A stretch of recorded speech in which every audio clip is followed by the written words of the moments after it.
cake friends, welcome back to CHALEESE Bakes Cakes. As you can see in front of me, today we are experimenting with Russian piping tips, and I've never used these before and I'm excited to experiment with them today.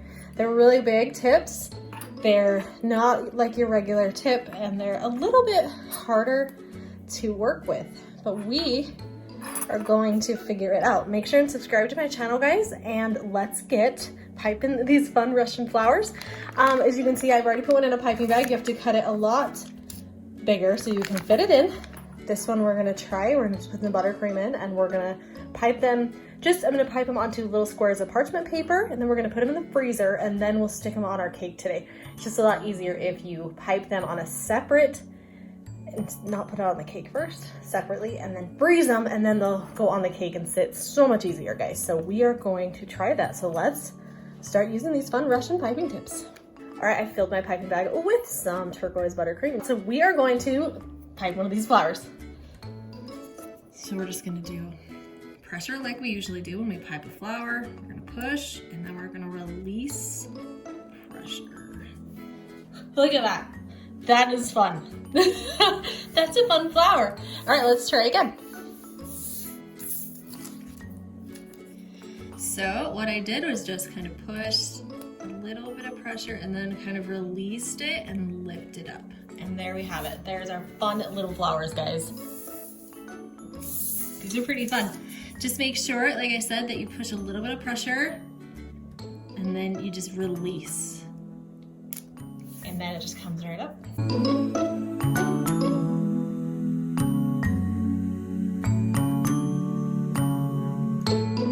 All right, I've changed tips to this one, and we're gonna see what flower this one makes. So remember, the less pressure you use seems to form the flower better. So less pressure. And we'll just keep piping out these flowers. They're really cute. Very good. I'll show you what happens when we use too much pressure. So I'll use a little bit more and we'll see how it turns out. So I'm pushing. So that one, if you want, this one when you use a little bit more pressure, it still turns into a flower. It's just a little bit thicker. I like that too. Just depends on kind of what kind of flower you want. I kind of like the actual taller flower actually this time. But look, see? So that was too much pressure because then it just turns into kind of a blob and not really a flower. So Russian piping tips, you just really have to kind of work with them and kind of figure it out.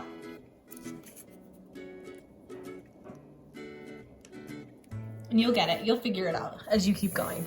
The more practice with these fun little flowers and these tips, you'll get better.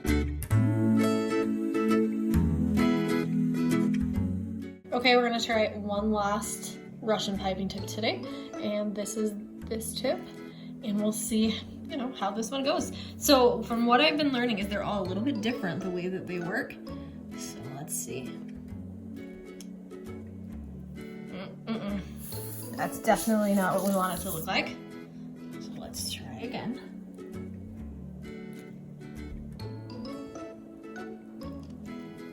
Okay. Pretty flower. All right, let's try again.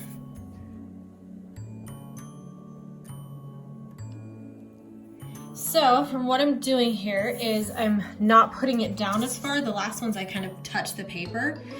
This one I'm kind of lifting it above and then putting pressure and then stopping my pressure and lifting right up, and we're making a pretty flower. So all of these tips are a little bit different how you work them. So you just kind of have to, like I said, just if you get Russian piping tips, just experiment like I am today, and you guys will kind of figure out what you like and how you like to make these pretty flowers. Some will work and some will not, and that is just kind of how these go. As you can see, some of mine do and some of mine don't. Just have some extra buttercream around so that you can make mistakes or scrape off those flowers and just keep trying, guys.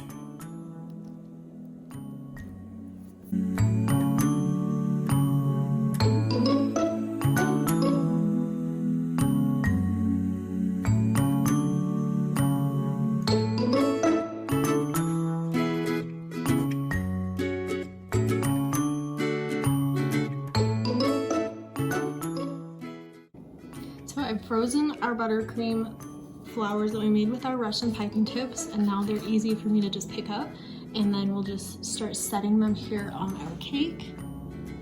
Make sure they're frozen, and if they start getting melty as you're putting them on, put them back in the freezer so that they don't lose their shape. And now we're just gonna kind of start setting them onto our cake.